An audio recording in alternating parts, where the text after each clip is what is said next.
In the 41st millennium, humanity has conquered 1,000,000 worlds through faith, fire, and the Emperor's eternal will. But what happens when something falls from the void that answers to no God, bows to no creed, and possesses strength that could shatter planets? The Imperium is about to learn that some truths are more terrifying than any heresy. That faith alone cannot stop a fist moving faster than sound, and that the galaxy's most dangerous weapon might be a warrior who believes in nothing but his own power. The sky above Hive Tertius burned, not with the familiar orange glow of industrial smog or the acrid green of chemical runoff. This was different. This was a streak of crimson fire that tore through the upper atmosphere like a lance strike from an orbiting cruiser, except no ship had fired. Augur arrays across the hive spire screamed their confusion to tech priests, who checked and rechecked their instruments, certain of malfunction. The object, whatever it was, had appeared without warp signature, without engine flare, without any of the 1,000 telltale signs that preceded atmospheric entry. It simply was, and then it was falling. The impact came 3 kilometers outside the hive's outer wall, in the rad wastes where nothing lived except mutants too twisted to die properly. The shockwave shattered windows 15 stories up in the nearest habitation blocks. Seismic sensors registered it as a 4.2 magnitude event. And then, for exactly 47 seconds, there was silence. Commander Vespasian of the 83rd Cardian Shock Troops had seen war across a dozen worlds. She'd held the line against orc wargs, purged genestealer cults from underhive warrens, and once watched an entire company disappear into a chaos rift without flinching. She did not consider herself a woman prone to fear. But when the Vox operator's voice cracked with static, and something that might have been terror, she felt her hand tighten on her last pistol grip. "Commander, you need to see this." The Chimera APC rumbled across broken rockcrete, its searchlights cutting through the dust cloud that still hung over the impact crater. Curian stood in the commander's hatch, magnoculars pressed to her eyes, scanning for threats. Her regiment had deployed within minutes of the impact, standard protocol for potential Xenos incursion at demon manifestation. 30 guardsmen, 3 chimeras, and a Lehman Russ executioner tank formed a perimeter around the crater's edge. "Auspex reading?" she called down to her second-in-command. "Negative on demon signatures, ma'am. Negative on Xenos biological markers. We're getting something. It's organic, human adjacent, but the power readings are..." Lieutenant Mora's voice faltered. "Ma'am, the machine spirit must be malfunctioning. It's showing output comparable to a dreadnought reactor, but localized to a human-sized mass." Curian lowered the magnoculars. Through the settling dust, she could see the crater now. A perfect circle carved into the radioactive soil, edges fused to glass by the heat of impact. And at its center, something moved. A man stood up. He was tall, broad-shouldered, wearing what looked like white and red garments completely unsuited to the toxic atmosphere. No rebreather, no hazard suit. He simply brushed dust from his shoulders with casual precision, as if he'd tripped rather than fallen from orbit. Even at this distance, Curian could see his face clearly, square-jawed, mustached, utterly human, utterly calm. "All units, combat ready," she ordered, her voice cutting through the Voxnet. "Unknown entity at crater center. Prepare for hostile action." 30 laser guns snapped up in unison. The Lehman Russ's executioner plasma cannon whined as it charged, casting blue light across the wastes. Red targeting lasers painted the man's chest with dozens of crimson dots. The man looked up at them. His eyes, even across 100 meters, Kurian swore she could see his eyes, showed no fear, no surprise, only mild annoyance, like a lord interrupted during breakfast. "In the name of the God Emperor of mankind," Kurian projected through the Chimera's Voxcaster, "identify yourself immediately or be destroyed." The man cocked his head slightly, as if listening to a distant sound. When he moved, reality seemed to protest. One moment he stood at the crater's center. The next, he was 20 meters closer, leaving a trench carved in the ground where his feet had been. No blur of motion, no transition. Just there, then here. "Throne," someone whispered over the Vox. "Steady," Kurian barked. "Unknown entity, halt your advance or we will open fire." The man stopped. When he spoke, his voice carried across the distance without amplification, clear and strong despite the toxic wind. "Where am I?" The question was so absurdly normal that it took Kurian a moment to process it. An entity that could survive orbital impact and move faster than human eyes could track was asking for directions like a lost pilgrim. "You are on Volantis Prime, in the eastern fringe of Segmentum Ultima," she replied, her voice steady through sheer discipline. "This world belongs to the Imperium of man, and you are in violation of its airspace. Identify yourself immediately." The man looked around, taking in the hive spire's distant silhouette, the rad wastes, the regiment arrayed before him. His expression shifted, not to fear or aggression, but to something closer to disappointment. "This isn't right," he said, more to himself than to her. "The coordinates were wrong. The trajectory was—" He stopped, fingers touching his temple as if experiencing a headache. "What did I fly through?" "Final warning," Kurian said, gesturing to the Lehman Russ commander. "Identify yourself or—" The man blurred. Later, in her report to the Inquisition, Kurian would struggle to describe what happened next. The entity moved in a straight line toward her position, but the speed made mockery of human perception. Hurricane winds exploded outward from his passage. The ground erupted in a spray of pulverized rock. 3 guardsmen were thrown backward by the shockwave alone. He stopped 5 meters from her chimera. "I need to speak with whoever's in charge of this planet," the man said calmly, as if he hadn't just demonstrated power that would make a Space Marine chaplain reconsider his life choices. "I'm lost, and I need to find my way home." Kurian's hand had her last pistol drawn and aimed at his head before conscious thought caught up. Around her, 30 laser guns tracked his position with trembling barrels. The Lehman Russ traversed its turret with the grinding whine of desperate urgency.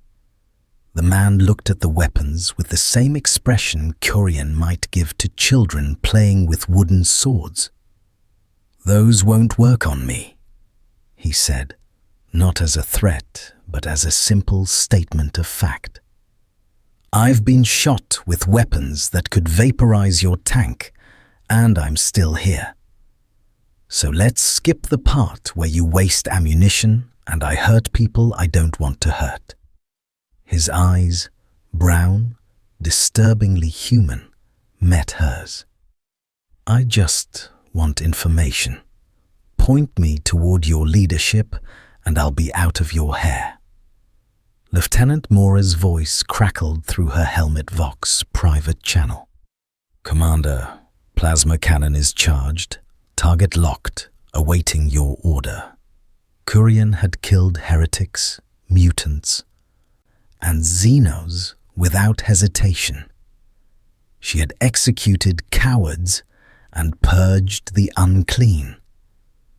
But something in this entity's posture, the absolute confidence of a predator that had never encountered an equal, made her tactical instincts scream a single word: observe.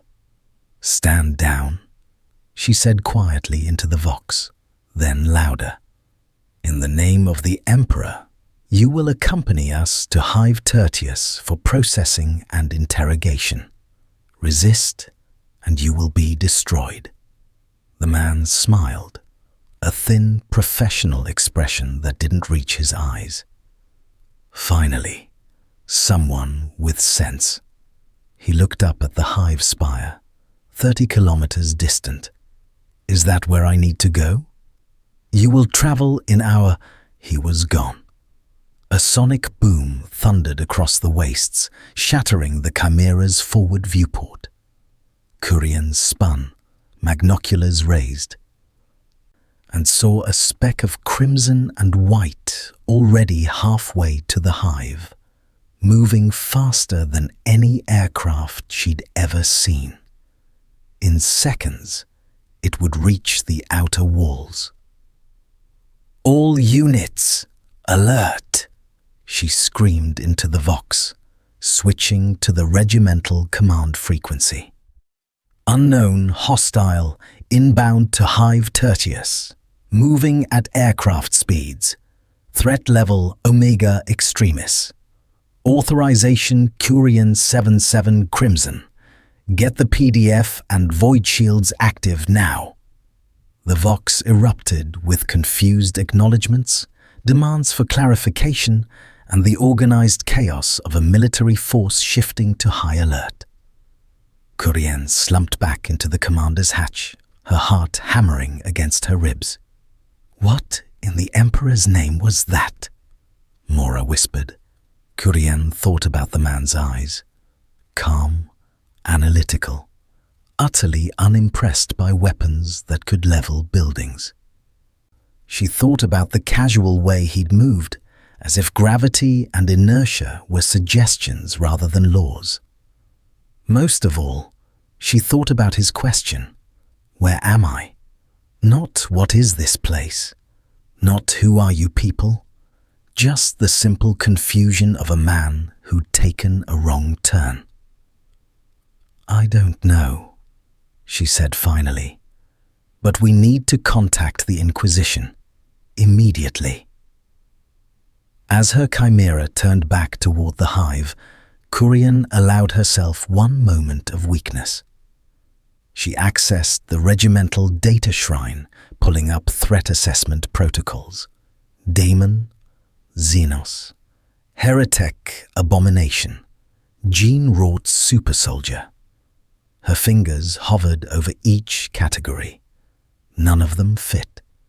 She filed her initial report under a designation that hadn't been used in the Cadian military lexicon for 2 centuries. Unknown. Potential extinction event. Somewhere in the hive above, alarms were beginning to wail. Omni-Man had flown through asteroid fields, navigated solar storms, and crossed between star systems with the casual confidence of a being who considered the void his natural domain.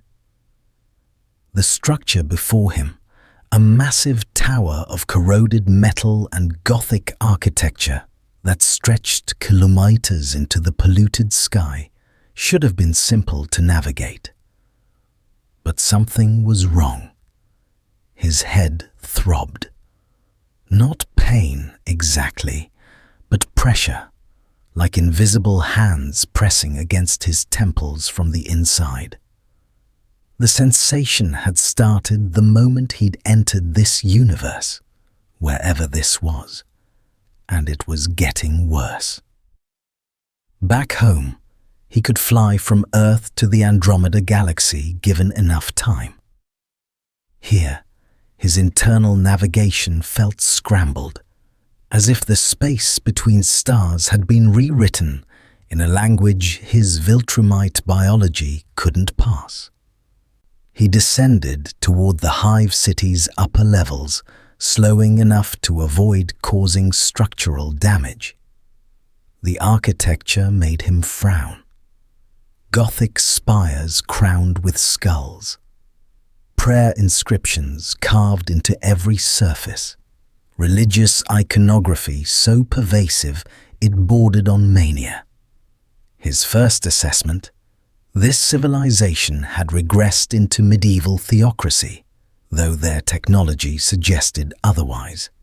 The weapons those soldiers had carried were advanced, crude by Viltrumite standards, but functional. Sirens wailed across the hive. Searchlights blazed to life, sweeping the sky. Omni-Man hovered above what appeared to be a government district. Massive buildings bearing imperial eagles and double-headed Aquila symbols.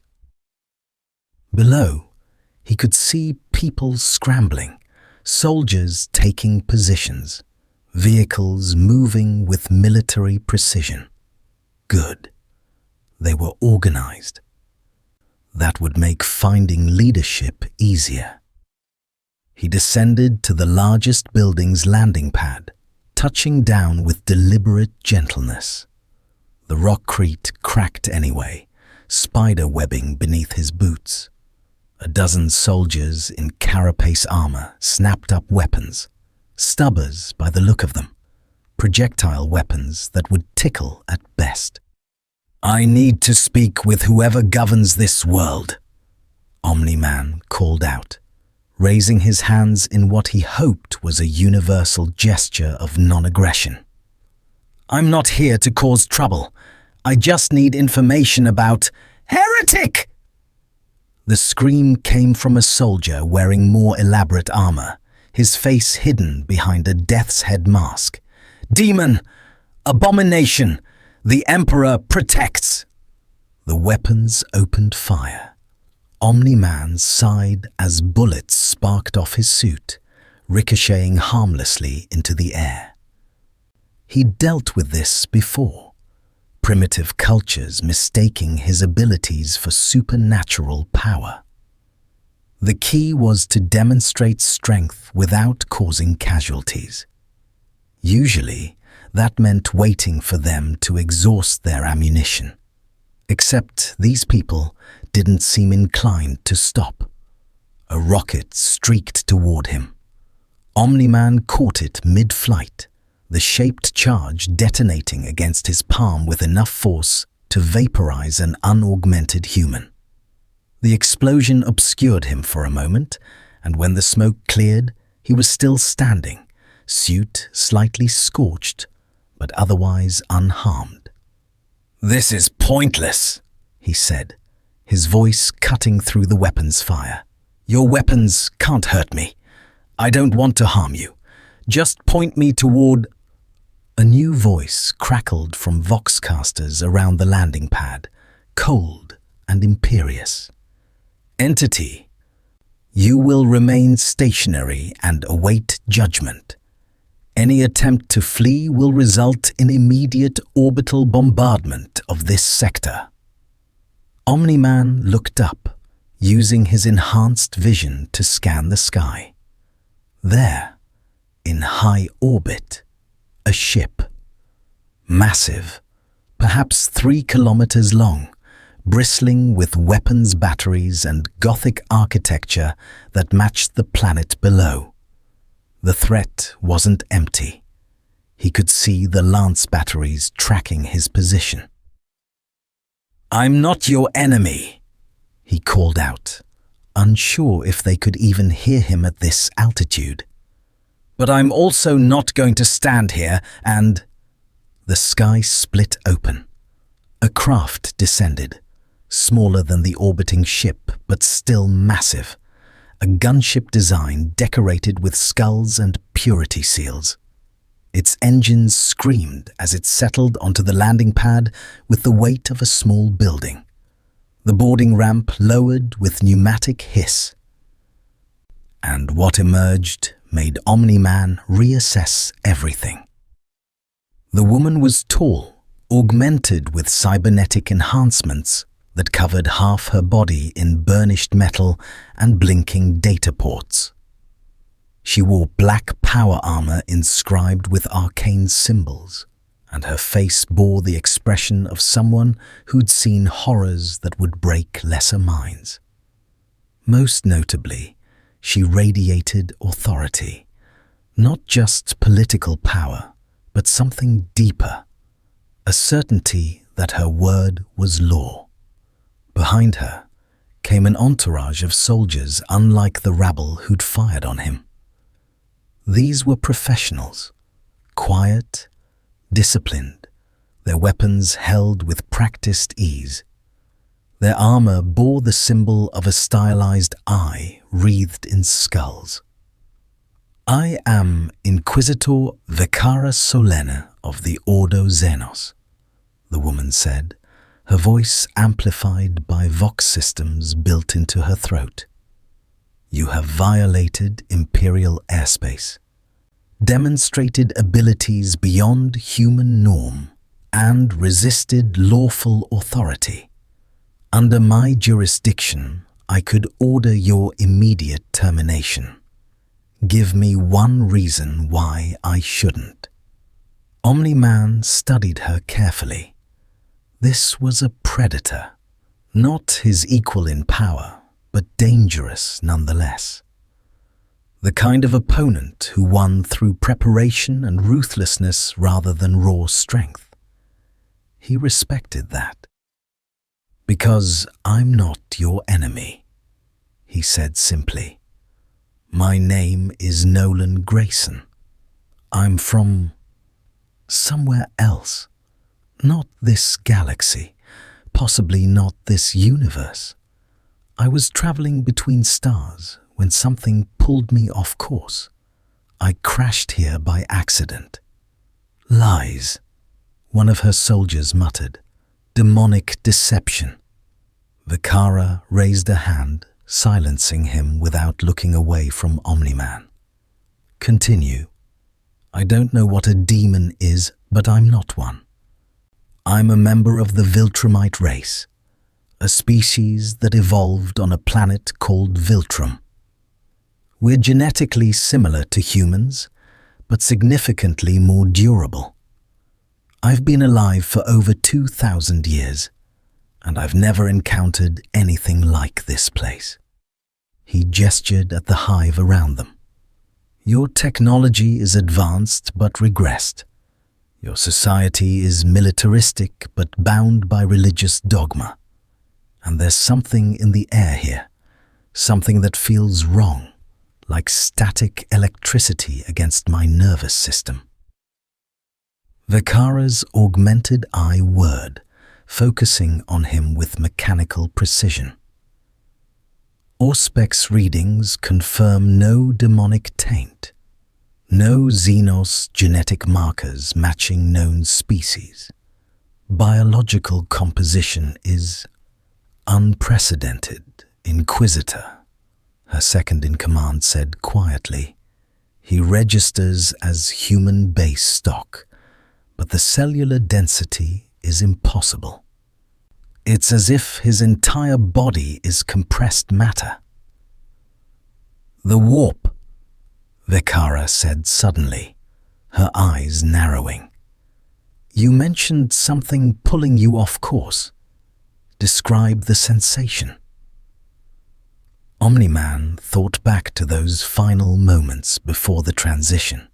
The way space had seemed to fold, the sensation of being pulled through angles that shouldn't exist in three-dimensional space. Reality bent. I felt like I was being pulled through layers, I suppose. Different dimensions overlapping. There was a pressure, like diving deep underwater, and then I was here. For the first time, Vekara's expression shifted from suspicion to something approaching concern. She turned to one of her retinue, a robed figure who'd remained silent until now. Astropath? The figure stepped forward, face hidden behind a blindfold soaked with old blood. When it spoke, its voice was layered with harmonics that made Omni-Man's headache spike. The entity speaks truth, Inquisitor. I sense no taint of the ruinous powers, but there is something, an absence, a void where psychic resonance should exist. It is as if he is a hole in the warp's fabric. A blank? Another soldier whispered, backing away slightly. No, the astropath said. Blanks suppress the warp. This one simply doesn't interact with it. He is orthogonal to our reality. Vekara was silent for a long moment, her augmented eye continuing its analysis. Finally, she spoke. Nolan Grayson of Viltrum, you have entered a galaxy at war. Humanity fights for survival against Xenos horrors, demonic corruption, and its own internal weaknesses. We trust nothing we cannot explain, and you are currently unexplainable. She paused. However, I am not in the habit of destroying potentially valuable assets without investigation. You will accompany me to my facility for interrogation and assessment. Refuse, and I will authorize immediate orbital strike on this location. You'd kill your own people just to stop me?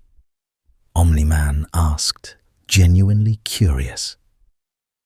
Without hesitation, Vekara replied. Billions die daily in service to the Imperium. What are thousands more against a potential threat to humanity's survival? The casual acceptance of mass murder should have shocked him. Instead, Omni-Man found himself impressed. This was the mindset of a warrior civilization, one that understood sacrifice. The Viltrumite Empire had operated on similar principles. The strong survived, the weak perished, and emotions were secondary to victory. I'll come peacefully, he said. But understand this. If I discover you're wasting my time, or if this interrogation becomes torture for its own sake, I'll leave. Your orbital weapons won't stop me, and neither will anything else you have. Vekara smiled, a thin, dangerous expression. We shall see. For what it's worth, Nolan Grayson, I believe you're telling the truth about your origins, which makes you either the greatest opportunity or the greatest threat the Imperium has encountered in recent memory. She gestured toward the gunship. Board, we have much to discuss, and time is a resource I do not waste. As Omni-Man walked up the boarding ramp, surrounded by armed soldiers who kept nervous distance, he caught himself thinking about the woman's words, a galaxy at war, humanity fighting for survival. These people were militarized to a degree that surpassed even the Viltrumite Empire's most aggressive phases. The question was, What could threaten an entire galaxy enough to create this level of fortification? The answer, he suspected, would determine whether he helped these people or decided their system needed to be dismantled entirely. The gunship's engines roared to life, lifting them into the polluted sky. Through the viewport, Omni-Man could see the hive stretching endlessly below, billions of lives packed into a structure that was part city, part fortress, part monument to humanity's refusal to die quietly.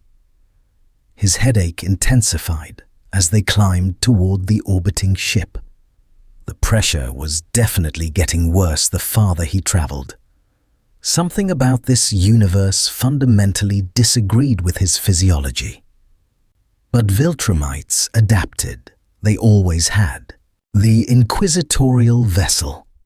Unrelenting vigil was a study in controlled paranoia. Every corridor bristled with automated defense systems. Every doorway bore seals of protection against psychic intrusion.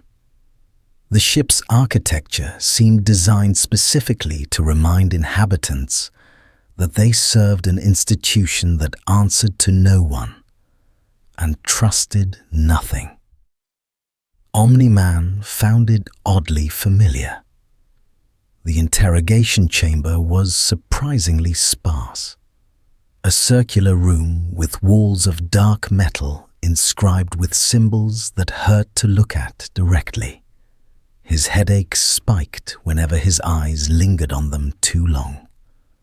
Inquisitor Vekara sat across a simple steel table, her augmented eye recording everything, while her human eye studied him with predatory focus.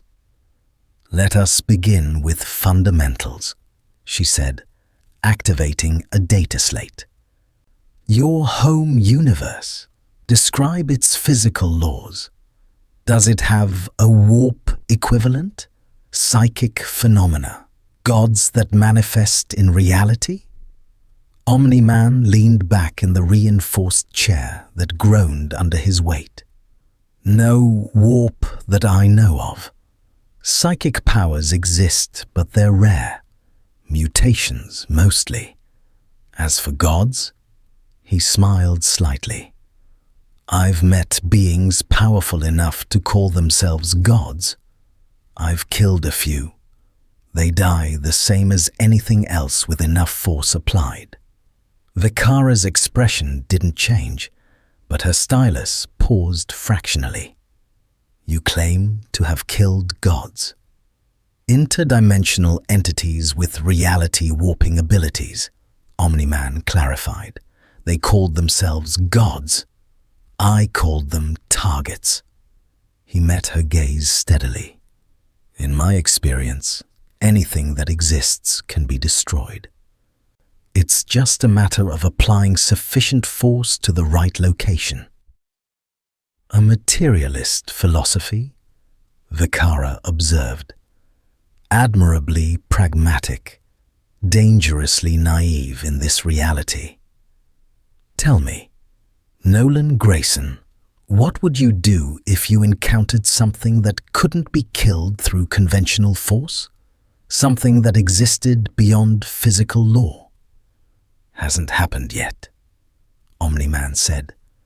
"But if it did, I'd adapt, find its weakness, exploit it. That's what warriors do. We overcome." The Inquisitor tapped her stylus against the data slate, considering. "The Viltrumite Empire you mentioned, describe its structure. How does it govern conquered worlds?" Finally, a question Omni-Man could answer with genuine pride. "Through strength. Viltrumites are a warrior race, genetically superior to baseline humans. We identify worlds with potential, eliminate any resistance, then guide them toward productive contribution to the Empire. It's efficient, Populations that cooperate prosper. Those that resist are removed. Fascistic totalitarianism enforced through genetic supremacy, Vekara said flatly. Remarkably similar to the Imperium's own doctrine, minus the theological framework. She leaned forward.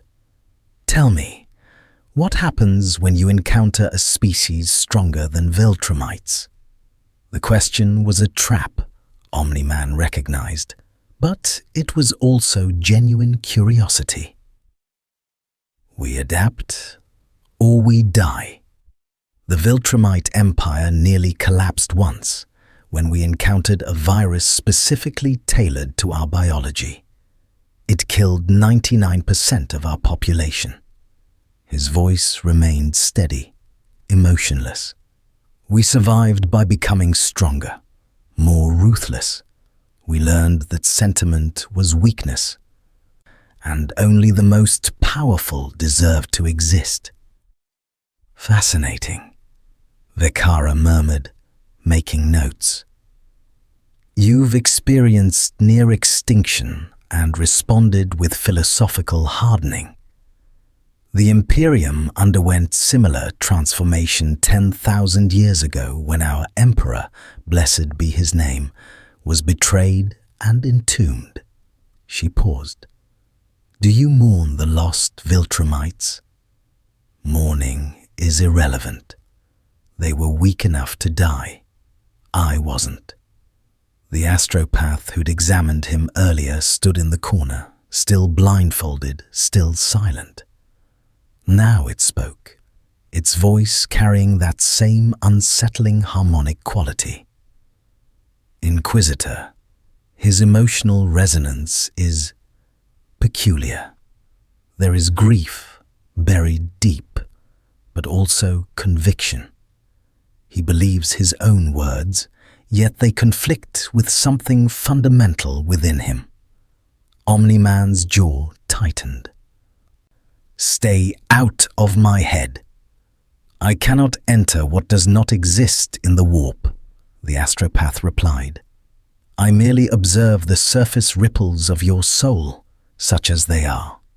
You are a man divided, Nolan Grayson, a warrior who tells himself that strength is everything, yet carries the weight of those you've failed to save. Before Omni-Man could respond, alarms shrieked through the ship. Red emergency lighting bathed the interrogation chamber in crimson. Vekara was on her feet instantly, one hand on the bolt pistol at her hip. Report! She barked into her voxbead. The response came through wreathed in static and screaming. Ullists! 3 of them. They've manifested in sections 7 through 9. Casualties mounting. Emperor, preserve us. They're tearing through the armsmen like... The transmission cut off in a wet gurgle. Vekara's face hardened. Seal all blast doors. Activate anti-demon protocols. Deploy the suppression team. She turned to Omni-Man, her bolt pistol now pointed directly at his chest. This is not coincidence. Your arrival has drawn attention from the warp. Explain. I don't know what you're talking about, Omni-Man said, standing slowly. The chair scraped against the floor with a metallic shriek. But if there's a threat aboard this ship, I can help. You are the threat, Vekara said coldly. Your presence here is an anomaly. The Imperium responds to anomalies. It sends its servants to investigate, to corrupt, to... An explosion rocked the ship. The blast door to the interrogation chamber buckled inward, glowing red-hot along its seams. Something on the other side was tearing through reinforced adamantium with contemptuous ease. The astropath staggered, blood seeping through its blindfold. They come, it whispered, servants of the blood god. They hunger for the anomaly. They seek to claim him for the brass throne. "What the hell is a blood god?" Omni-Man demanded. The blast door exploded immertus in a shower of molten metal. What stepped through made Omni-Man reassess his earlier statement about gods dying like anything else. It was massive. 3 meters tall, composed of muscle and brass-colored flesh that seemed to shift between material states. Bones jutted from its body at irregular angles, forming natural armor. Its head was a horror of too many teeth and too many eyes, dominated by swept-back horns that dripped with blood that evaporated before hitting the floor. In its hands, if they could be called hands, it gripped an axe that looked like it had been forged from solidified rage. Behind it came 2 more, slightly smaller but no less horrific. The temperature in the room spiked. The air tasted of copper and burning flesh. "Blood for the blood god!" the lead creature bellowed, its voice resonating with frequencies that should have liquefied human organs. "Skulls for the skull throne!" Vikara's retinue opened fire immediately. Bolter rounds, explosive mass-reactive ammunition that Omni-Man recognized as far more dangerous than the primitive weapons he'd encountered planetside, tore into the creatures. Each impact detonated with enough force to destroy an armored vehicle. The demons barely noticed.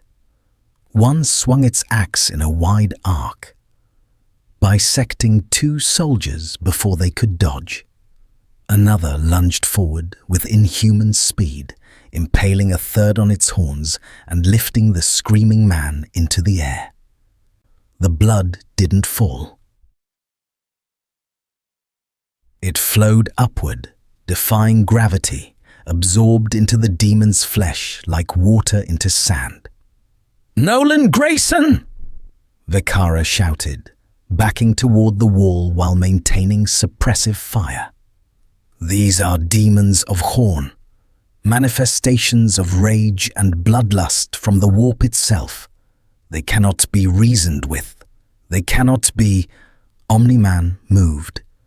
He crossed the distance between himself and the lead demon faster than human eyes could follow, his fist driving into the creature's torso with the force of a meteor impact. The demon folded around the blow, its body compressing before exploding backward through 3 bulkheads in a spray of brass-colored ichor. Omni-Man stared at his fist. The demon's blood was evaporating on contact with his skin, leaving behind a sensation like acid burn that faded almost immediately. More importantly, the creature was getting back up. Already, its form was reconstituting, pulling itself together from the scattered chunks of otherworldly flesh. "They're durable," he admitted. "I'll give them that." The second demon charged him with a roar that shattered observation ports. Omni-Man met it head-on, catching the axe mid-swing. The blade bit into his palm, the first time in decades anything had broken his skin, and Omni-Man felt genuine surprise. These things were strong, good. He'd been worried this universe would be boring. He twisted, using the demon's momentum against it, and drove it into the floor hard enough to crater the reinforced deck plating. The demon thrashed, its axe coming around for another strike. Omni-Man released the weapon, grabbed the demon by its horns, and began systematically pounding its skull into the deck. Once, twice, 7 times. On the 8th impact, something in the demon's essence broke. It didn't die. Omni-Man could sense that, but it dissolved, unraveling back into whatever impossible dimension it had crawled from. The axe clattered to the floor, suddenly inert. The third demon hesitated. Omni-Man could see something like calculation in its inhuman eyes. It had witnessed its kin destroyed by raw physical force, something that apparently shouldn't be possible for non-supernatural entities. "Well?" Omni-Man said, rolling his shoulders. His hand was already healing, the cut sealing itself with Viltrumite efficiency. "Are we doing this or not?" The demon roared and charged. 30 seconds later, it was over. Both remaining demons had been reduced to dissipating ichor and fading screams. Omni-Man stood in the center of the devastated interrogation chamber, surrounded by the bodies of fallen soldiers and the lingering stench of sulfur and blood. Vekara lowered her bolt pistol slowly, her augmented eye whirring as it processed what it had just witnessed. The astropath had collapsed against the wall, its blindfold completely soaked through with blood. "Impossible," Vekara whispered. "You have no psychic abilities, no holy wards, no faith to shield you. How did you—" "I hit them until they stopped moving," Omni-Man said simply. "Same way I've dealt with every other problem I've encountered." He looked down at his hand, where the cut had completely vanished. "Though I admit, those things were tougher than expected. What did you call them? Demons?" "Manifestations of the warp," Vekara said, her voice steady despite the horror in her eyes. "Entities of pure thought and emotion given form. They cannot be permanently destroyed through physical force alone, only banished back to the Imperium." She paused. "Except you just did exactly that." The astropath spoke, its voice weak. "The anomaly repels the warp. Where he strikes, reality reasserts itself. He is anathema to their existence." Omni-Man processed this information. "So these demons are the threat you mentioned, the reason for all the paranoia and fortification." "One of many threats," Vekara corrected. "But yes, the primary existential danger to humanity. They are innumerable, immortal, and they seek to corrupt or destroy everything we've built." She holstered her bolt pistol. "And you just killed 3 bloodletters with your bare hands. Do you understand what this means?" "That I'm valuable," Omni-Man said, "and that your threat to orbital strike me was always a bluff." Vekara smiled, a genuine expression this time, though no less dangerous. "Welcome to the Imperium of Man, Nolan Grayson. I suspect your arrival will change everything." The unrelenting vigil limped toward the nearest Imperial naval station, trailing plasma coolant and venting atmosphere from 17 hull breaches. Inquisitor Vekara had sealed Omni-Man in what she called a containment suite, a reinforced chamber that could theoretically survive a direct hit from a cyclonic torpedo. He'd let her believe it would hold him, mostly because he was still gathering information, and because, for the first time in centuries, he was genuinely curious. The demon attack had changed things. Vekara no longer treated him as a potential heretic to be purged, but as an asset to be studied, controlled, and ultimately weaponized. He'd seen the calculation in her eyes as she watched him tear apart beings that apparently defied conventional physics.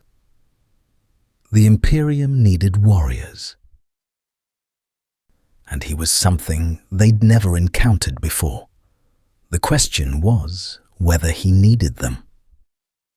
Through the chamber's reinforced viewport, Omni-Man watched the naval station grow larger. A massive structure built into a hollowed asteroid, bristling with weapon batteries and docking arms. Ships of all sizes clustered around it like remora around a shark. And holding position near the station's core was something that made even him pause. A warship, but not like the unrelenting Vigil. This vessel was 10 kilometers of ornate brutality, its hull decorated with golden aquilers and purity seals the size of buildings. Cathedral spires jutted from its superstructure, and along its flanks, he could read the ship's name in letters 100 meters tall, Macragge's Honor.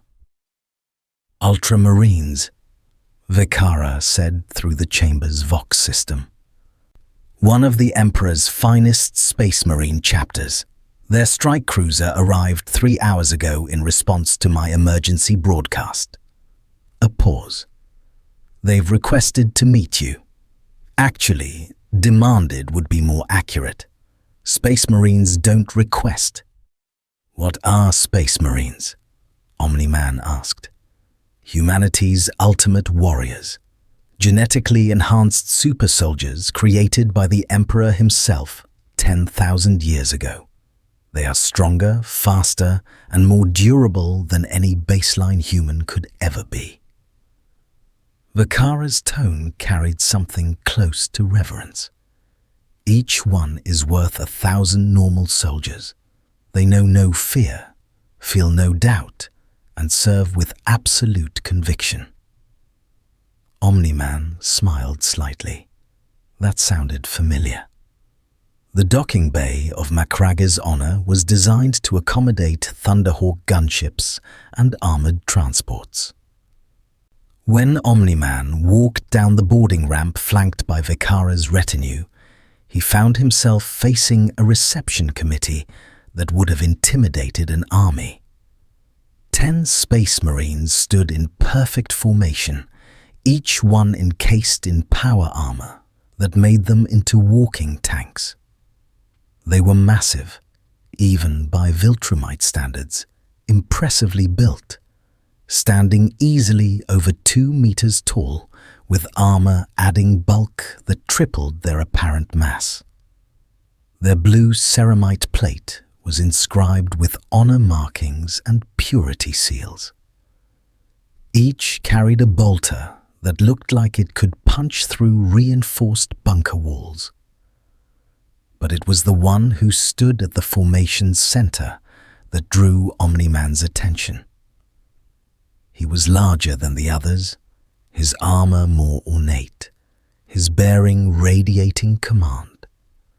The left side of his helmet bore a red marking, some form of rank insignia. When he spoke, his voice carried through Vox amplifiers with the weight of absolute authority. I am Captain Ideus of the Ultramarines' 4th Company. You are the Xenos anomaly that slaughtered 3 bloodletters with your bare hands? It wasn't a question. Inquisitor Solen's report was illuminating. Now I will see for myself if you are the weapon she claims, or merely another threat to be eliminated. Omni-Man met the captain's gaze, or would have, if not for the helmet. I'm not Xenos. I'm human, just from somewhere else. And I'm not a weapon for anyone. All things serve the Imperium or die, Ideus said flatly. There is no third option. He gestured, and the Space Marines shifted their bolters fractionally, not quite aiming, but the threat was clear. You will demonstrate your capabilities now. Vikara stepped forward. Captain, with respect, antagonizing the asset may be, this is a Space Marine vessel, Inquisitor. Your authority ends at my pleasure. Idaeus never looked away from Omni-Man. If this being is truly as dangerous as reported, then I must assess the threat personally. The Codex Astartes demands no less. Omni-Man felt his patience thinning. He'd dealt with military posturing before. The Viltrumite Empire was built on dominance displays and strength hierarchies. But there was a difference between respect earned through combat and bureaucratic chest-puffing. You want a demonstration? Omni-Man said quietly. Or do you want to fight? Because those are two very different things. One of the Space Marines, younger by the look of his less decorated armor, shifted his grip on his bolter. The Xenos threatens a captain of the Ultramarines. This is heresy. Stand down, Brother Learchus, Idaeus commanded. Then to Omni-Man. A test, nothing more. You claim immunity to demonic corruption and physical superiority beyond human norm. Prove it. He turned and gestured toward the bay's far end, where a combat training area had been set up. Servitors, cybernetic slaves with dead eyes and mechanical limbs, were wheeling out what looked like combat dummies and targeting equipment. Simple exercise, Idaeus continued. You will face Brother Sergeant Pausanias in unarmed combat. He will not kill you, and you will not kill him. First to yield, or first to be incapacitated, loses. The captain's tone suggested he expected one specific outcome. Agreed? Omni-Man looked at the Space Marine who stepped forward. Pausanias, apparently. He was huge, even by Space Marine standards, with a bionic arm that hummed with barely contained power. Through his armor, Omni-Man could sense the enhanced physiology, reinforced skeleton, additional organs. Cardiovascular system operating at 3 times human efficiency. Impressive engineering for baseline humans. Agreed, Omni-Man said. But understand something first. I don't lose. Pausanias removed his helmet, revealing a scarred face with cold, analytical eyes.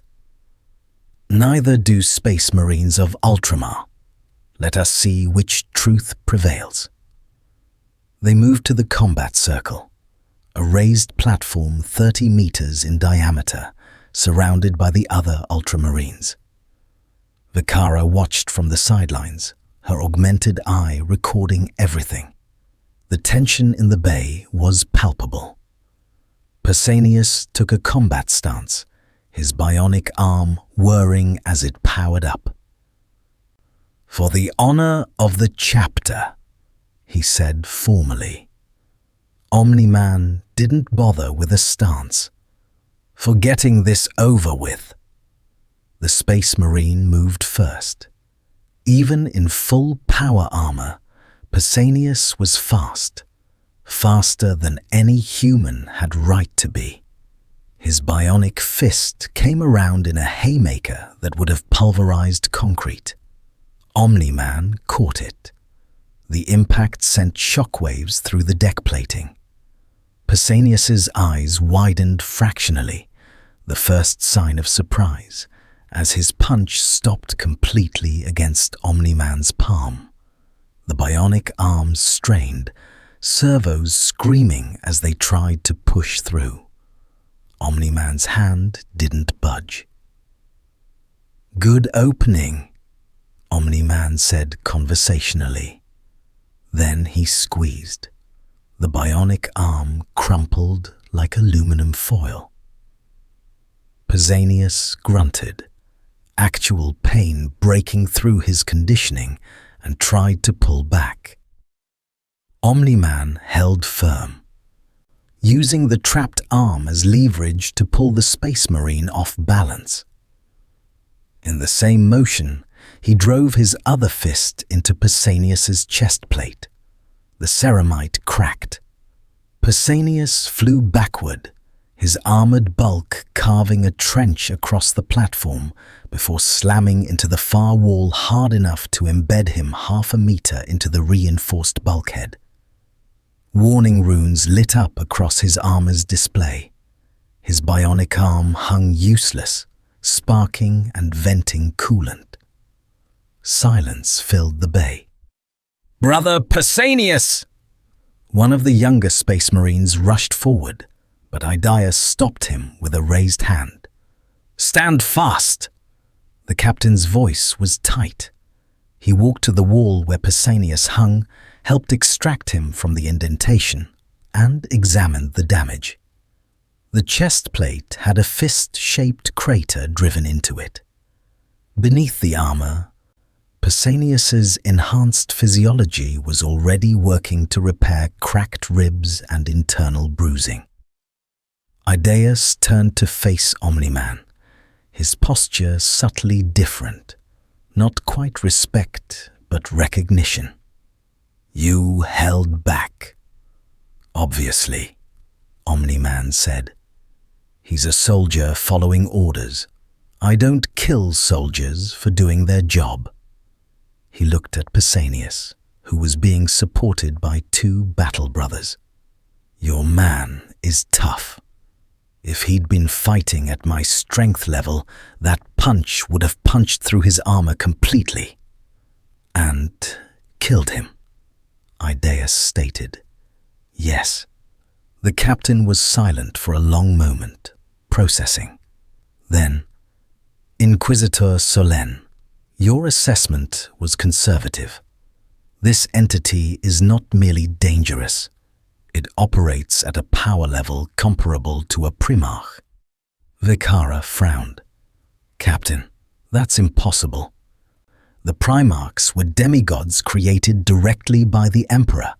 This is merely—" "I know what the Primarchs were," Idaeus interrupted. "I have studied every recorded engagement, every tactical analysis, every legend. And I am telling you that what I just witnessed matches the descriptions of their casual combat prowess." He approached Omni-Man, stopping just outside arm's reach. "Nolan Grayson, you claim to seek information about this galaxy so you might return home. But consider, what if your arrival was not accident but destiny? What if you were meant to fight in humanity's darkest hour?" "I don't believe in destiny," Omni-Man said. "I believe in choosing your own path."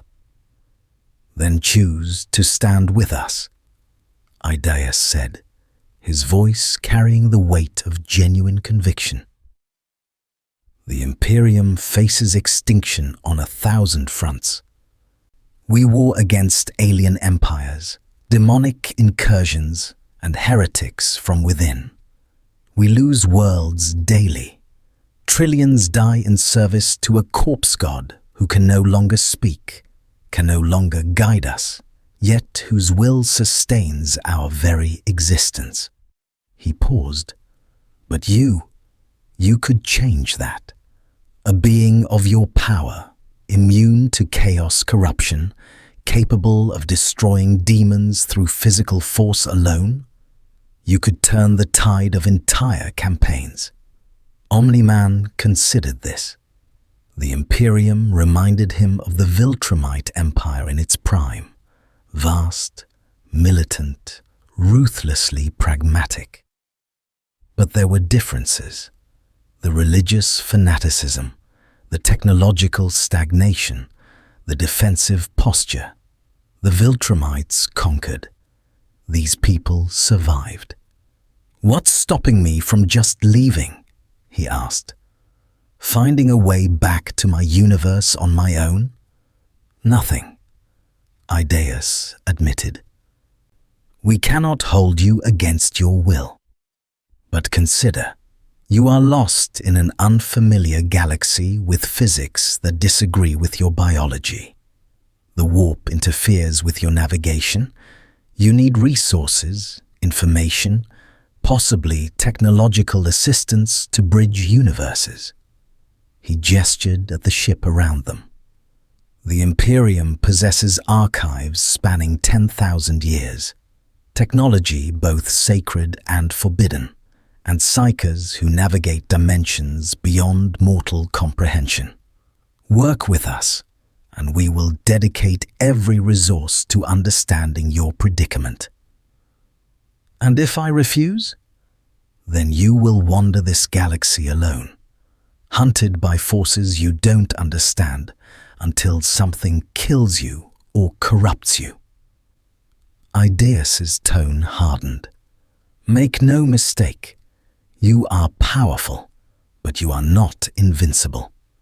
The Tyranids could drown you in biomass. The Necrons wield weapons that unmake matter at the atomic level.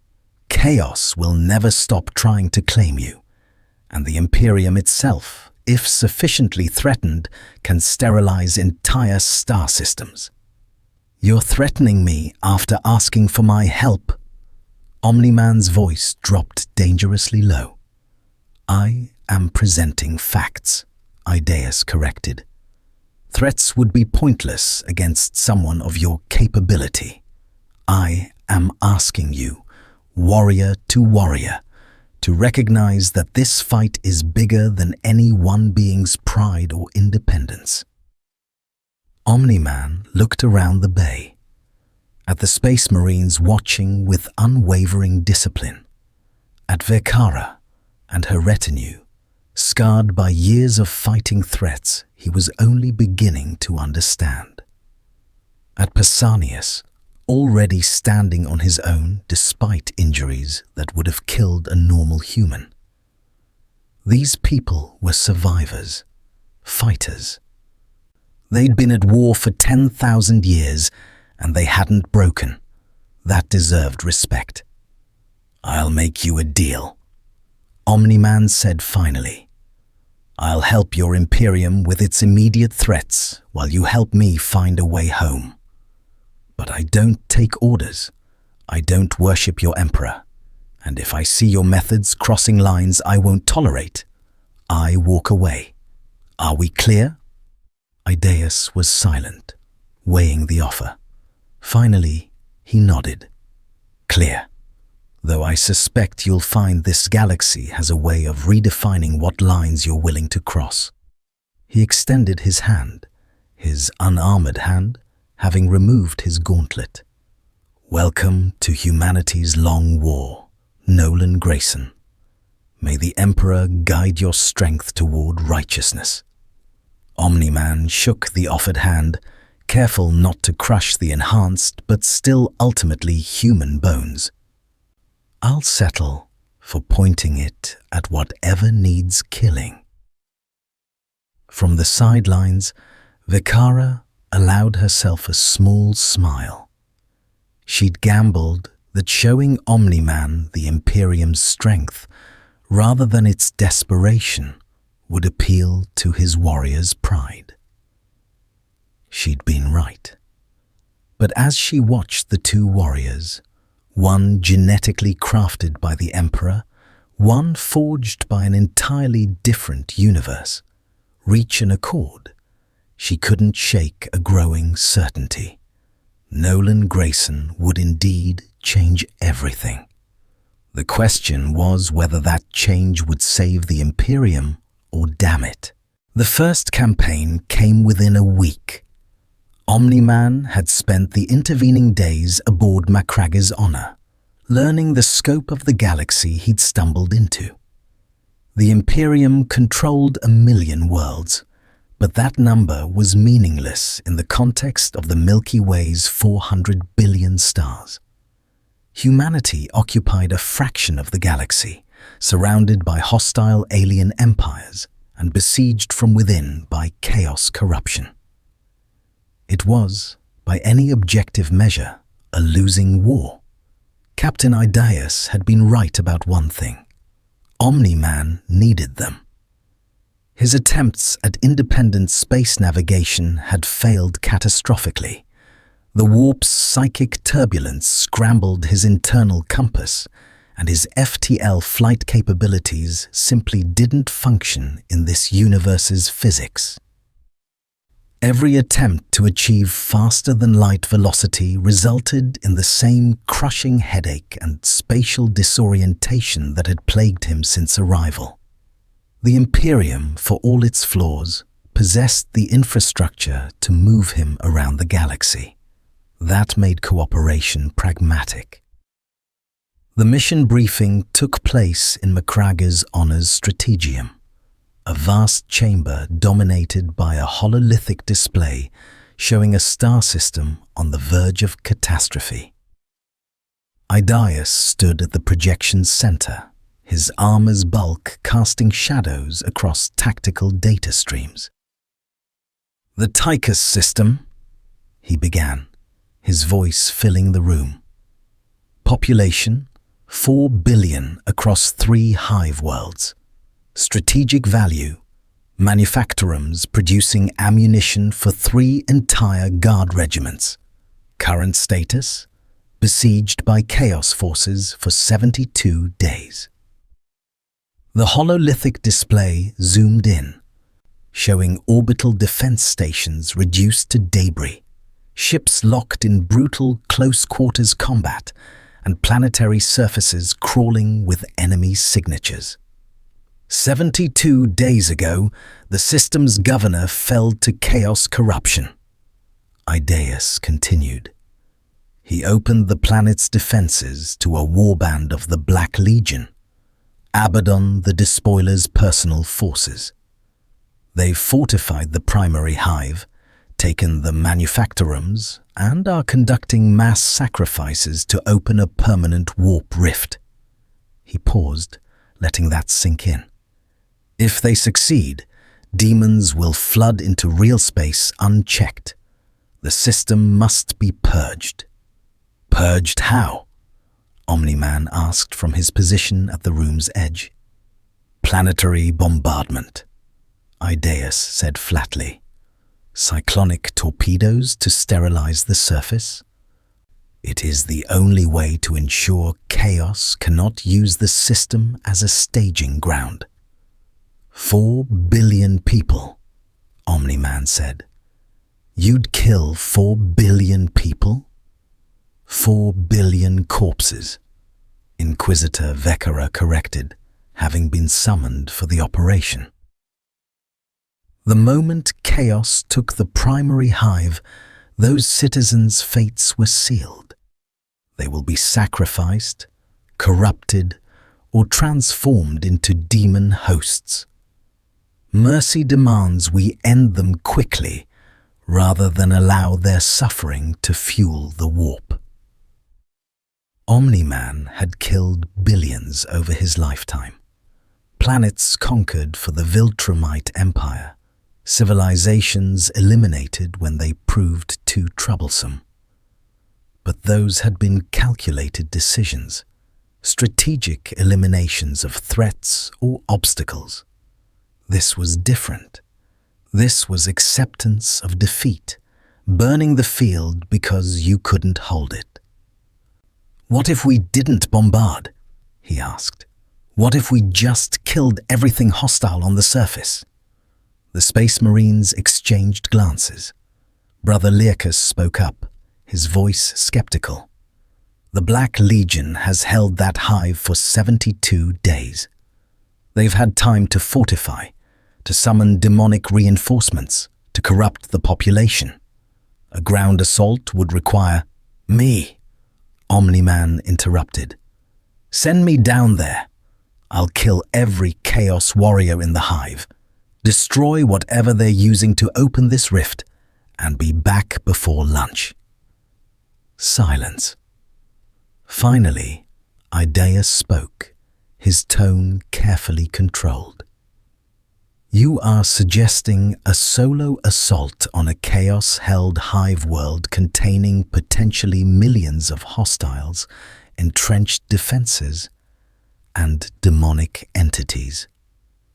Against forces that have repelled 3 separate Imperial Guard assaults and destroyed 2 Space Marine scout teams. Yes, Omni-Man said simply, unless you think I can't handle it. Vikara's augmented eye whirred as she processed threat assessments.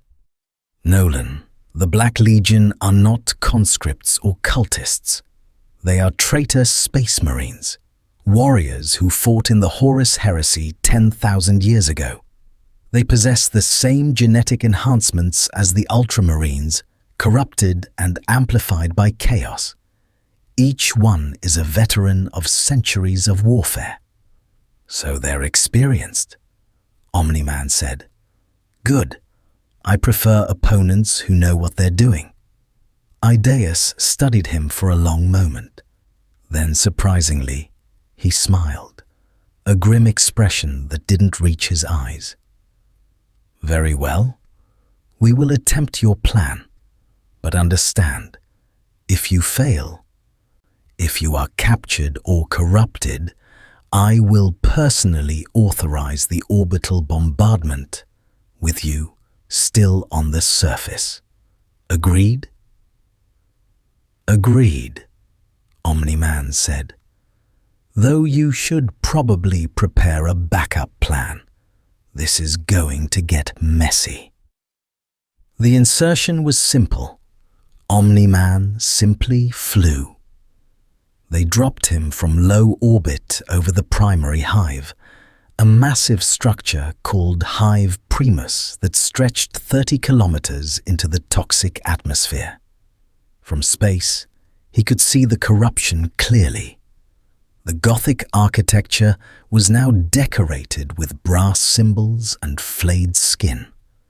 The streets ran with blood that defied gravity's pull, and 8-pointed stars had been carved into every flat surface. His headache intensified as he descended. The warp was strong here, reality bleeding at the edges where the rift was forming. But the pain was background noise. Easily ignored, the first resistance came at 20,000 meters. Gargoyles, twisted things that might have once been human, now sporting wings of fused bone and flesh, swarmed toward him by the hundreds. They screamed with voices that tried to bypass his ears and embed directly in his brain. Omni-Man accelerated, and the sonic boom of his passage liquefied the first wave. At 10,000 meters, anti-aircraft fire opened up. Lascannons and autocannons tracked his descent, filling the air with energy beams and explosive shells. He weaved through them with contemptuous ease, moving faster than their targeting systems could compensate. At 5,000 meters, something massive stirred. A demon, far larger than the bloodletters he'd fought aboard the unrelenting Vigil, rose from the hive's central spire. It was winged, armored in brass and bone, wielding a sword that burned with black fire. When it roared, the sound shattered windows for kilometers. "Anomaly," it bellowed, its voice layered with harmonics that made reality shudder. "You dare enter the domain of Khorne, your skull will adorn the brass throne." Omni-Man adjusted his trajectory, arrowing straight toward the demon. "Let's see if you're tougher than the last ones." They collided at supersonic speed. The impact sent shockwaves across the hive, shattering infrastructure and toppling weaker structures. Omni-Man grappled with the demon, both combatants plummeting toward the ground as they traded blows. The demon's sword carved burning lines across his suit. His fists punched craters into its brass armor. They hit the ground in the hive's central plaza, carving a crater 50 meters wide. Cultists and traitor guardsmen scattered, some too slow and crushed beneath tons of displaced rockcrete. The demon rose first, its form already regenerating the damage Omni-Man had inflicted. "You are strong, mortal. Khorne will feast on your rage. Join us. Embrace the blood god's glory." "Not interested," Omni-Man said, standing. His suit was torn in places, showing skin beneath that was already healing. "I've met your type before. Beings that feed on emotion, that try to corrupt through temptation. You all make the same mistake." "And what mistake is that?" Omni-Man moved. One moment he was standing. The next, his fist had driven completely through the demon's torso, emerging from its back in a spray of burning ichor. "You assume everyone wants power.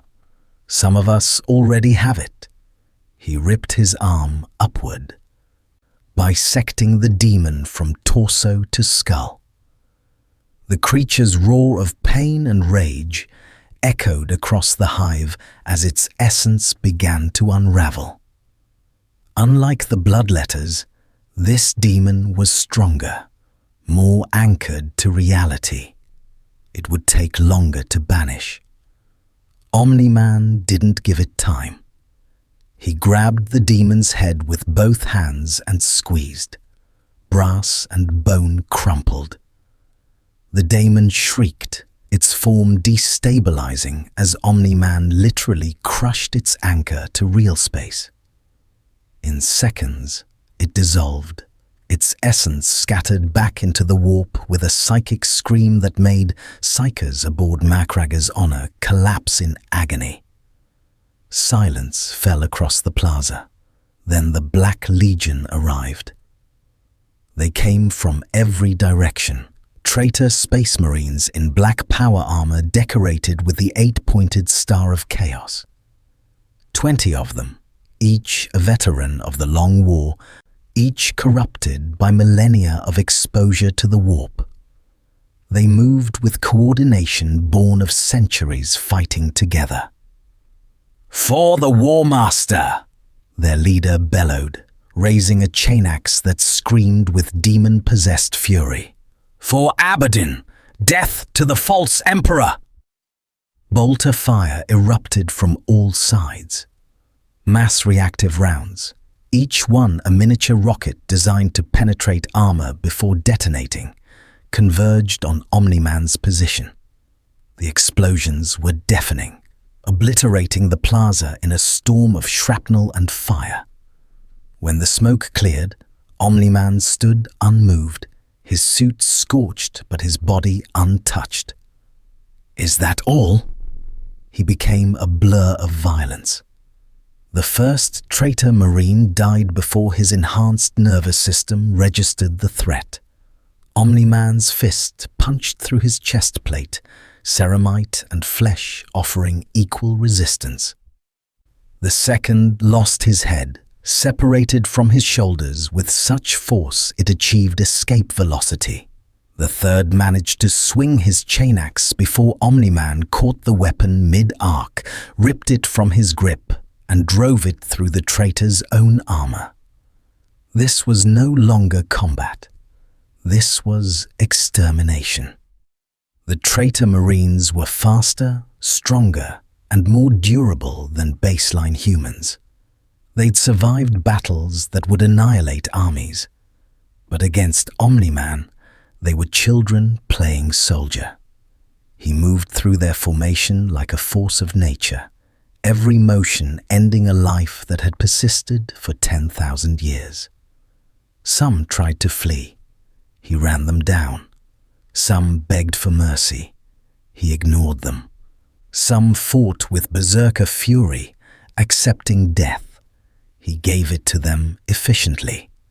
In 3 minutes, 20 traitor space marines lay broken across the plaza. Their armor was shattered. Their enhanced bodies were pulverized beyond their regeneration capabilities. And Omni-Man stood among the carnage, unmarked except for cosmetic damage to his suit. "Where's the rift?" he called out to the cultists cowering in the surrounding buildings. "Where are you opening the warp portal?" Silence. Then, from a balcony above, a cultist, his body warped by mutation, his eyes replaced with bleeding sockets, pointed toward the hive's central spire with a tentacled limb. "The bleeding cathedral," he rasped. "The War Master's champion conducts the ritual. You cannot stop it.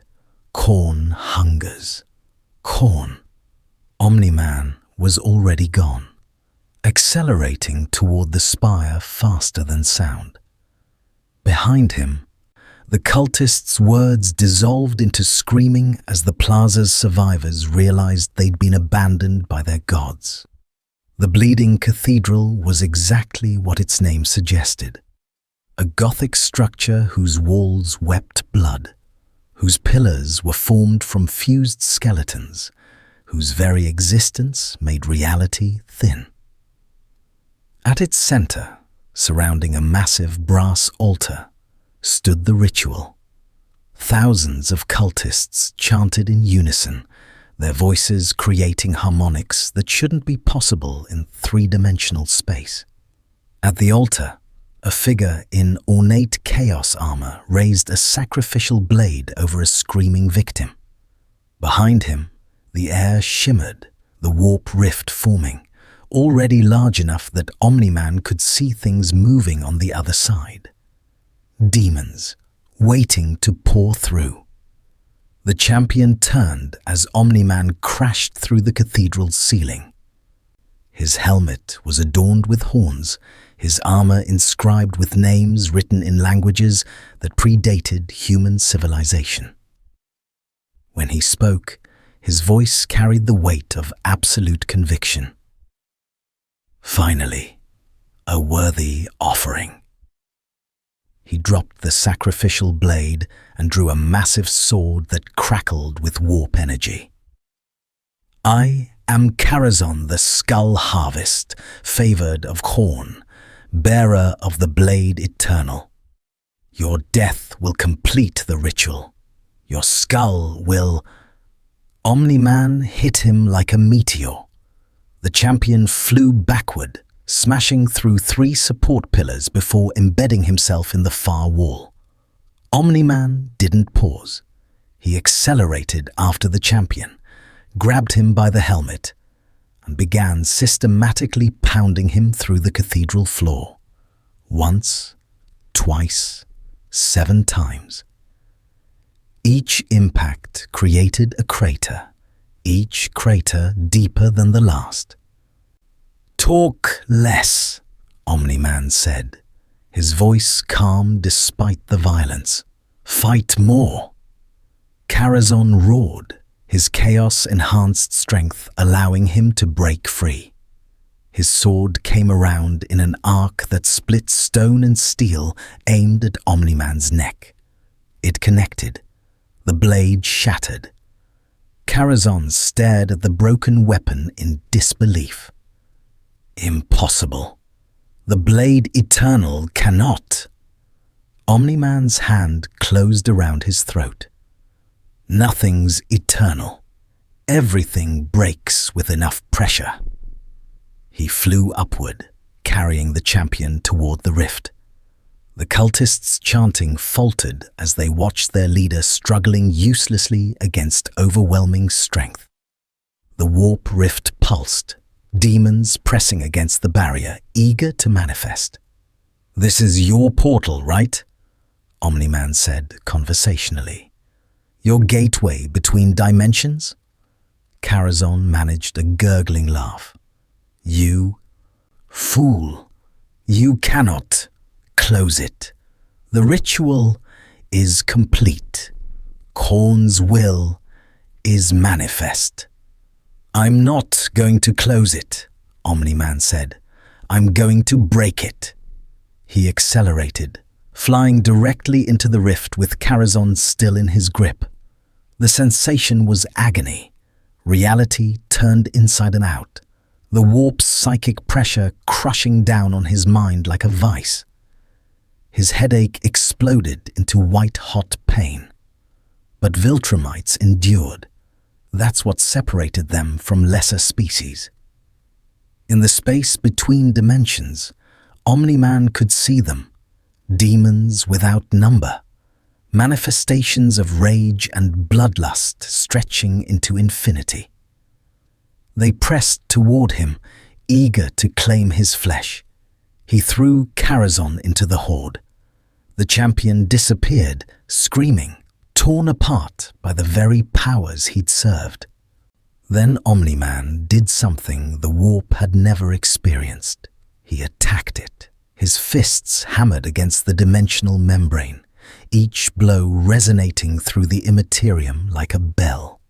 The demons recoiled, their essences disrupted by the purely physical assault. Reality around the rift began to destabilize, not widening, but collapsing. Unable to sustain itself under the strain of something that shouldn't exist fighting back. With a final, desperate effort, Omni-Man punched through the rift's anchor point, the precise location where warp and real space intersected. The feedback was catastrophic. The portal collapsed inward, dragging demons back into the Imperium before they could fully manifest. The psychic backlash detonated across the cathedral, vaporizing cultists and shattering the brass altar. Omni-Man fell from the sky, smoking and bloodied. He hit the cathedral floor hard enough to crater it, then lay there for a moment, his healing factor working overtime to repair the damage the warp had inflicted. Above, through the hole in the ceiling, he could see Macragge's honor descending through the atmosphere. Idaeus's voice crackled through the vox bead they'd given him. "Status report, Nolan Grayson." Omni-Man stood slowly, his body aching in ways it hadn't since his youth. "Mission accomplished. The rifts closed. The Chaos forces are broken. Send in your people to clean up the survivors." A pause. Then, "Acknowledged. Well done, warrior." As Thunderhawk gunships began landing across the hive, carrying ultramarines to secure the area, Omni-Man looked around at the devastation he'd wrought. The plaza was a graveyard of traitor marines. The cathedral was a smoking ruin, and somewhere in the hive, 4 billion people still lived, corrupt, traumatized, but alive. The Imperium would spend months purging the chaos taint. Some citizens would be executed, others would be mind-wiped. But the world would survive. He'd prevented an exterminatus, saved billions through sheer force of will. It should have felt like victory. Instead, Omni-Man felt the weight of a growing certainty. This galaxy would never run out of battles, and eventually, even he would face something he couldn't punch into submission. 3 months. 17 battles. 11 worlds saved from chaos incursions, Xenos invasions, and heretical uprisings. Omni-Man had become a legend whispered across Imperial Vox channels. The Crimson Angel, some called him. Others named him the Emperor's Fist, despite his repeated insistence that he served no god. The ecclesiarchy hated him for that. They'd been subtle at first, Cardinal Vossius had requested an audience aboard Macraga's honor, arriving with an entourage of priests and sororitas warriors. The man was ancient, his withered body kept alive by augmetics and faith, his eyes burning with zealot conviction. "Your deeds serve the Emperor," Vossius had proclaimed, as if speaking universal truth. "Accept his divine grace. Kneel before his altar. Become his consecrated weapon, and we shall raise cathedrals in your name." Omni-Man had refused. "I don't kneel," he'd said simply. "Not to emperors, not to gods, not to anyone. I help your Imperium because the enemies you fight threaten everyone, not because I worship your corpse god."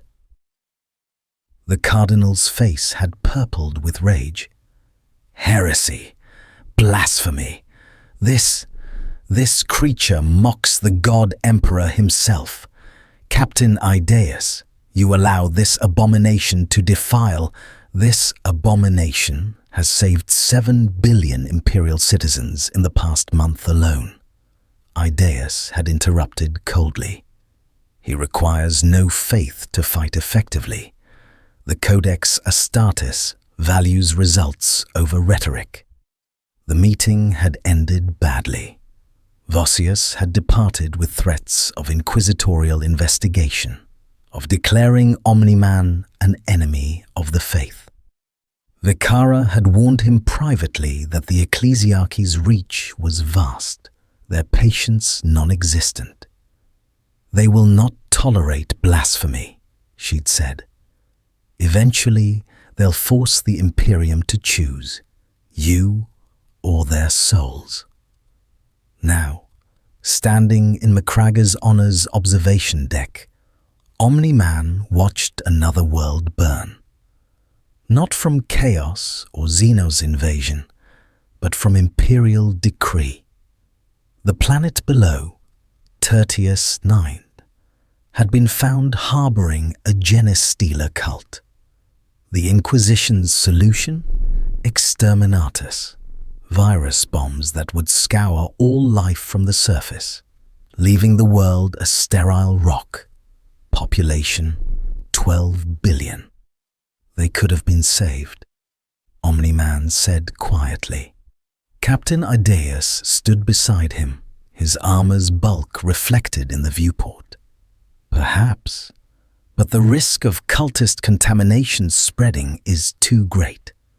One ship escapes with infected passengers, and a dozen worlds die instead of one.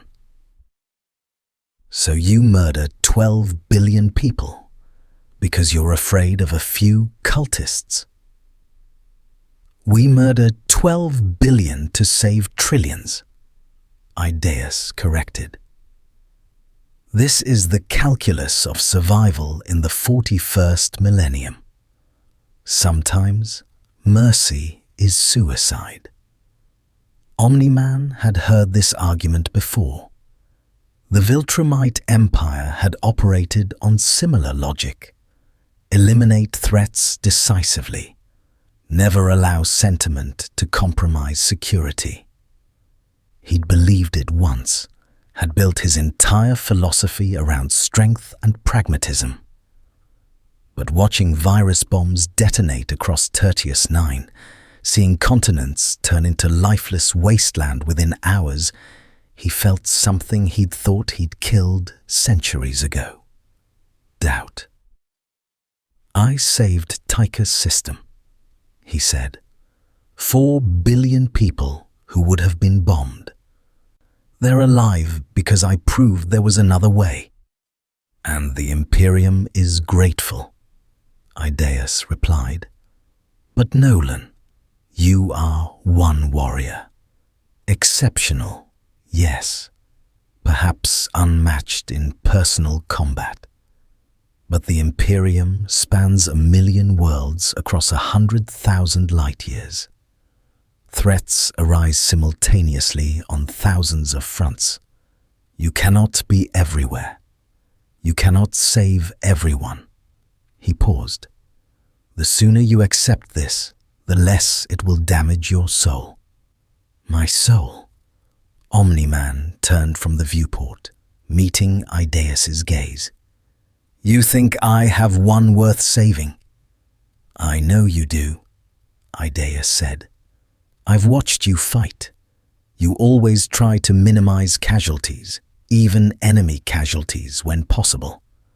You hesitate before killing corrupted humans, wondering if they could have been redeemed. These are not the actions of a soulless weapon. The captain's expression softened slightly. You are not as cold as you pretend to be. Before Omni-Man could respond, alarms shrieked through the ship. Red emergency lighting flooded the observation deck. Idaeus's helmet vox crackled with urgent transmissions. Captain, we have a situation, Brother Learchus reported. Long-range auger arrays have detected a massive fleet inbound. Chaos signatures confirmed. Black Legion, at least 50 capital ships, ETA. 2 hours. Idaeus's posture shifted immediately, becoming pure tactical focus. Alert status Vermilion. Recall all Thunderhawks. Prepare for fleet engagement. He turned to Omni-Man. This is retribution. Word of your actions on Tychus system has spread. Abaddon the Despoiler does not tolerate such humiliation unpunished. Then let him come, Omni-Man said. I'll deal with him the same way I dealt with his champion. Abaddon is not Karazhan. Vikara's voice cut in through Vox speakers as she joined the channel from the Inquisitorial section. He is the War Master of Chaos, chosen by all 4 dark gods. He has led black crusades against the Imperium for 10,000 years. He wields the Talon of Horus, a weapon that can unmake souls, and he commands forces that have destroyed entire Space Marine chapters. Is this supposed to frighten me? It's supposed to make you think, Vikara snapped. You are powerful, Nolan. Perhaps the most individually powerful being I've encountered. But you are not invincible, and you are not immune to the strategic realities of void warfare. Abaddon brings 50 capital ships. We have 1 strike cruiser. Even you cannot survive fleet-scale bombardment indefinitely. Omni-Man was about to argue when another alert screamed. This one made Idaeus freeze mid-motion. Sir, the sensor officer's voice cracked slightly. Multiple warp signatures appearing in system. The Black Legion fleet is... They're not alone. We're detecting Xenos signatures, Necron tomb ships. They're engaging the Chaos fleet. Silence filled the command channel. Necrons, Idaeus finally said. Here? Now? The hololithic display flickered to life, showing the system in tactical overview. The Black Legion fleet had translated from the warp near the system's edge, 50 vessels of corrupted Imperial design bristling with chaos enhancements. But materializing directly in their path were 20 pyramidal structures. Necron tomb ships, ancient Xenos vessels that predated human civilization by millions of years. Green energy lanced across the void as the Necrons opened fire. Their Gauss weapons stripped matter at the atomic level, unmaking chaos ships layer by layer. The Black Legion returned fire with lance batteries and nova cannons, but the Necron ships simply phased through the attacks. their living metal hulls regenerating damage faster than it could accumulate. "They're tearing each other apart," Laerkes observed, his voice mixing awe and horror. "Why?" Omni-Man asked. "Why would the Necrons attack Chaos?" "The Necrons seek to restore their ancient empire," Vekara explained quickly. "They view Chaos as an existential threat to material reality itself. If the warp consumes the galaxy, there will be nothing left for them to rule. They are enemies of all life, but they prioritize threats to reality's foundation." She paused. "They must have detected the warp rifts your actions have been preventing. To them, you're stabilizing their future conquest. So, I've accidentally allied with undead robots who want to kill everyone," Omni-Man said flatly. "Welcome to the 41st millennium," Idaeus replied. "Where your enemies' enemies are still your enemies, just temporarily distracted." The battle raged for hours. The Black Legion's superiority in numbers slowly overwhelmed the Necrons' technological advantage. Chaos ships were destroyed, phased out of existence by Gauss fire, but they kept coming. The Necrons fought with emotionless precision, but even their ancient technology couldn't withstand sustained fire from 50 vessels simultaneously. One by one, the tomb ships fell silent, their hulls fragmenting into clouds of living metal that tried desperately to reform before being vaporized by massed lance fire. When it was over, 37 Black Legion ships remained, battered, damaged, but operational, and now they were coming for Macragge's honor. "All hands, battle stations," Idaeus commanded. "Boarding teams, prepare to repel invaders. Nolan Grayson." He turned to face Omni-Man directly. "They will board us. Their goal will be to capture or kill you specifically. This ship will become a battlefield." "Good," Omni-Man said. "Let them come to me." "No." Idaeus's voice carried absolute authority.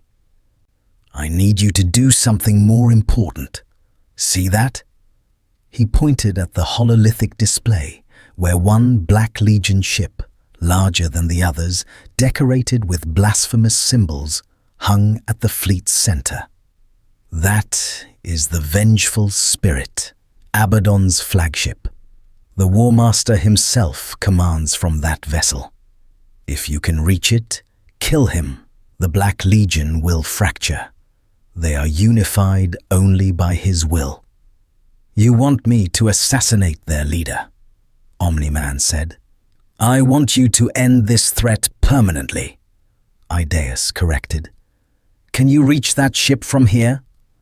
Omni-Man looked at the tactical display, calculating distances and velocities. The flagship was 10,000 kilometers away, surrounded by escorts and point defense screens. The void between them was a hurricane of weapons fire, debris, and spatial distortions from damaged warp drives. "Yes," he said simply. "Then go," Idaeus commanded. "Kill the War Master. Save this ship. Save the Imperium from another Black Crusade." He extended his hand. "Fight well, Nolan Grayson.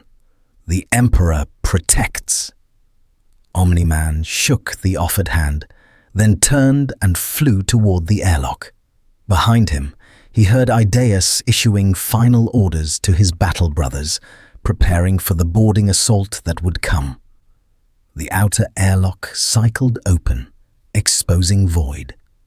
Omni-Man stepped into vacuum, feeling his Viltrumite biology adjust automatically, slowing his metabolism, closing unnecessary pathways, converting his body into a perfect engine for survival in hostile environments. The vengeful spirit hung in the distance, its corrupted hull a testament to 10,000 years of service to darkness. Around it, lesser ships moved with predatory coordination. Omni-Man accelerated. Lance fire converged on his position immediately. The Chaos Fleet's auger arrays detecting the anomaly moving at impossible speeds through the void. Energy beams that could vaporize starship armor splashed against his body, burning his suit, scorching his skin. He ignored them, accelerating harder. Missiles streaked toward him, each warhead carrying enough explosive force to crack a mountain. He dodged some, let others detonate against his body in blossoms of nuclear fire. The pain was intense but manageable. Viltrumites had survived worse. A Chaos cruiser moved to intercept, its prow aimed to ram him. Omni-Man adjusted his trajectory, flying straight toward it. At the last moment, he drove his fist forward with every ounce of strength his biology could generate. He punched through the cruiser's prow, through kilometers of corrupted adamantium and twisted steel, through reactor chambers and ammunition stores, through the ship's spine and out the other side, leaving a perfectly circular tunnel in his wake. Behind him, the cruiser's reactor went critical. The explosion lit the void like a newborn star. The vengeful spirit loomed ahead now, its point defense guns tracking him with desperate precision. Omni-Man weaved through the fire, his enhanced reflexes allowing him to predict targeting solutions faster than their machine spirits could adjust.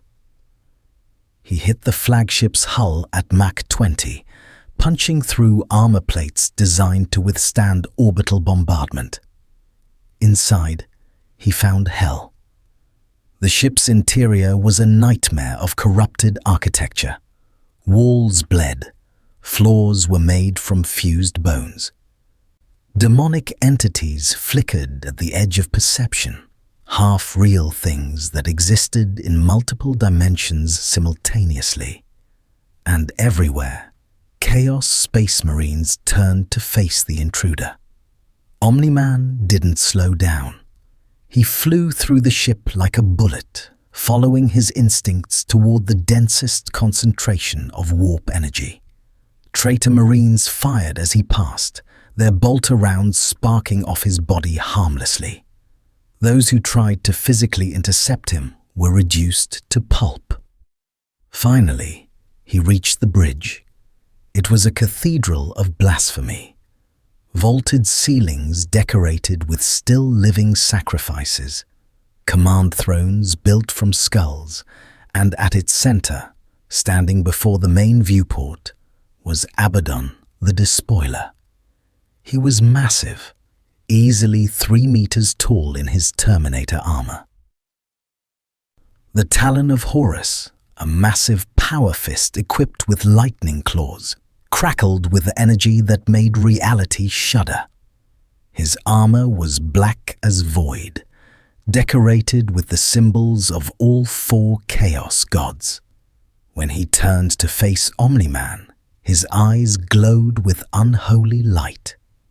"So," Abaddon said, his voice carrying the weight of 10,000 years of war, "you are the anomaly. The being who defies the warp, the fool who thinks strength alone can triumph in this galaxy." He raised the talon. "I have killed Primarchs. I have led 13 Black Crusades against the Imperium. I have stood before the Chaos Gods themselves and demanded their power." He took a step forward. "What are you compared to that?" Omni-Man cracked his knuckles, ignoring the ache in his muscles, the burns across his body, the exhaustion from 3 months of constant warfare. "I'm someone who doesn't need gods to win," he said. "Let's find out if that's enough." They charged simultaneously. The battle lasted 17 minutes. 17 minutes of violence that rewrote what both warriors understood about limits. Abaddon wielded 10,000 years of experience, weapons blessed by dark gods, and the absolute conviction of chaos itself. Omni-Man brought raw Viltrumite fury, speed that defied mortal comprehension, and the simple refusal to accept defeat. The vengeful spirit's bridge became a crater, then a ruin, then a tomb. When it ended, Abaddon the Despoiler lay broken across his command throne, the talon of Horus sparking uselessly, his ancient armor cracked beyond the warp's ability to instantly regenerate. He was not dead. Beings of his power did not die easily, but he was defeated, thoroughly, humiliatingly. Omni-Man stood over him, bloodied and burned, his suit in tatters. Every muscle screamed. His healing factor worked overtime, repairing damage that should have killed any baseline organism. But he stood. Viltrumites always stood. "Your gods abandoned you," Omni-Man said quietly. "Or maybe they just realized strength beats faith every time." Abaddon's laughter was wet, pained. "Fool, you think this is victory? You are one warrior. I am eternal. The Black Legion will endure. Chaos will endure." Blood bubbled from his vox grill. "You have won nothing but time." Omni-Man could have killed him. Should have, by any tactical measure. But something stopped him. The memory of Idaeus's words about souls, about the weight of endless violence. Instead, he turned and flew back toward Macragge's honor, leaving the War Master broken but alive. Behind him, the Black Legion fleet scattered, their god-chosen champion defeated by something that shouldn't exist. 3 days later, Omni-Man stood in Captain Idaeus's private quarters, receiving news that changed everything. "Our tech priests have been analyzing the warp rifts you've encountered," Idaeus said, his voice carefully neutral.